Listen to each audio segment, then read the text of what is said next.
কিন্তু শত ভাবনার পরও নির্দিষ্ট স্থানটি নির্বাচন করতে পারলেন না। তিনি পরের দিন সকালে বিষয়টি শিক্ষাগুরুর নিকট জানালেন। তার গুরু মামা আহমেদ কবির ভাগিনার এমন স্বপ্নের কথা শুনে আনন্দিত হলেন। বললেন, এমন মহান দায়িত্ব তোমাকে অবশ্যই পালন করতে হবে।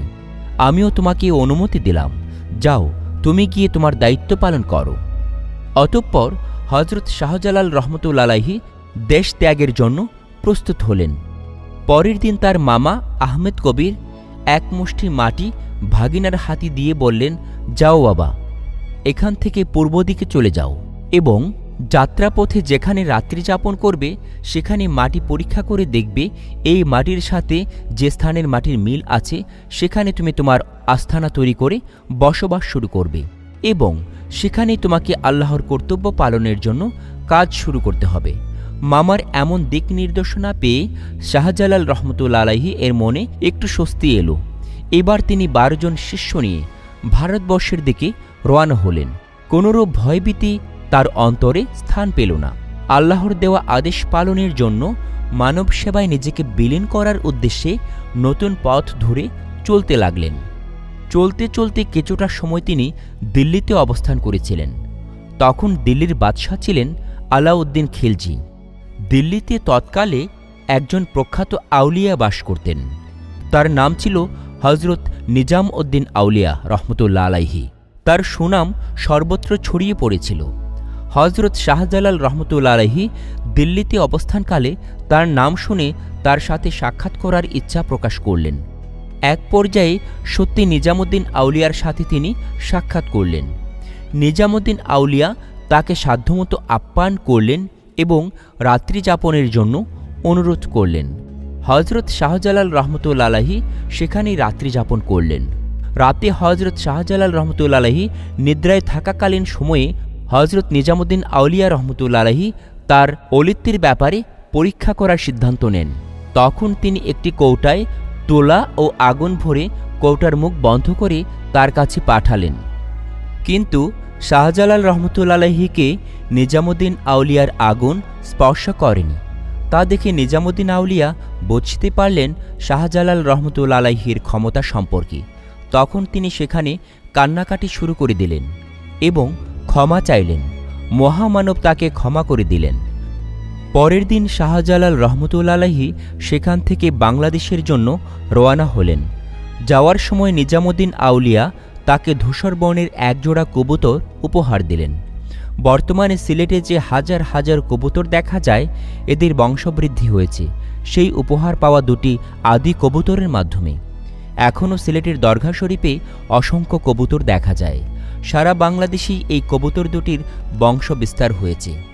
কোনো সম্প্রদায়ের লোকই এই জাতির কবুতরের মাংস আহার করে না। হজরত শাহজালাল রহমতুল্লাহ আলাইহির নাম অনুসারে এই কবুতরের নাম রাখা হয়েছে জালালি কবুতর। সেখান থেকে বেরিয়ে শাহজালাল রহমতুল্লাহ আলাইহি বিভিন্ন জায়গায় তার মামার দেওয়া মাটি মিলিয়ে দেখলেন, কিন্তু কোথাও মিল পাওয়া গেল না। তাই তাদের যাত্রাও থামল না, এগিয়ে যাচ্ছেন সামনের দিকে। চলতে চলতে একটা সময় তারা বাংলাদেশে এসে পৌঁছে যান। এভাবে হজরত শাহজালাল রহমতুল্লাহ আলাইহি সিলেটের সুরমা নদীর তীরে এসে উপস্থিত হন। শাহজালাল বাহিনীর আগমন দেখে অত্যাচারী রাজা গৌরগোবিন্দ অত্যন্ত আতঙ্কিত হয়ে পড়ে। তাই গোবিন্দ এর শত্রুবাহিনী খবর পেয়ে নদী পারাপার বন্ধ করে দেয়, যাতে তারা নদী পার হয়ে সীমানার এপারে না আসতে পারে। কিন্তু শাহজালাল রহমতুল্লাহ আলাইহি ছিলেন অলৌকিক ক্ষমতার অধিকারী। এসব দেখে তিনি সজোরে বিসমিল্লাহ বলে চিৎকার করে উঠলেন। সঙ্গে সঙ্গে নদীর কিনারায় একটি জায়নামাজ এসে হাজির হল। তখন তিনি সকলকে বললেন, তোমরা সবাই জায়নামাজে অবস্থান করো। সকলে জায়নামাজে অবস্থান করল। এভাবেই সকলে মিলে বিসমিল্লাহ বলে অলৌকিকভাবে নদী পার হয়ে গেল। এসব অলৌকিক ঘটনার কথা রাজার কানে পৌঁছালো তার উজির। শুনে রাজা আতঙ্কিত হয়ে রাজ দরবার ত্যাগ করে পেঁচাগড়ের গুপ্তগিরি দুর্গে আত্মগোপন করে। এরপর থেকে তার কোনো খোঁজ পাওয়া যায়নি।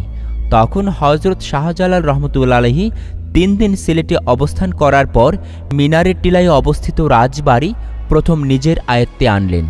সিলেটে সর্বপ্রথম সৈয়দ নাসিরউদ্দিন সিপাহসালার আজান দেওয়া হয়। হজরত শাহজালাল রহমতুল্লাহ আলাইহির আদেশে সারাদিন কঠোর পরিশ্রম করে তিনি মানুষের দ্বারে দ্বারে গিয়ে ইসলাম প্রচার করতেন ও মানুষের সুখ দুঃখের কথা শুনতেন। মানুষের শান্তির জন্য বিভিন্ন উন্নয়নমূলক কাজ করতেন। সারাদিন কঠোর পরিশ্রমের পর রাতের সময় কাটাতেন আল্লাহর ইবাদতের মাধ্যমে। তিনি যখন সকল মানুষকে একত্রিত করে ধর্মের ব্যাপারে আলোচনা করতেন, তখন সকল মানুষ তার বাণীগুলো মনোযোগ সহকারে শুনত। তারা ভাবত তিনিই হলেন ইসলামের শ্রেষ্ঠ সংস্কারক। যখন তিনি অর্থনীতি আলোচনা করতেন, তখন সকলেই ভাবত তিনি একজন অর্থনীতিবিদ, কারণ তার মধ্যে সব ধরনের মেধা জ্ঞান বিদ্যমান ছিল। তার একটা ইচ্ছে ছিল ধর্মনীতির সাথে রাজনীতি ও সমাজনীতির সমন্বয়ে রাষ্ট্রকে প্রতিষ্ঠিত করা। এভাবেই মানুষকে দিনের দাওয়াত দিতে দিতে এক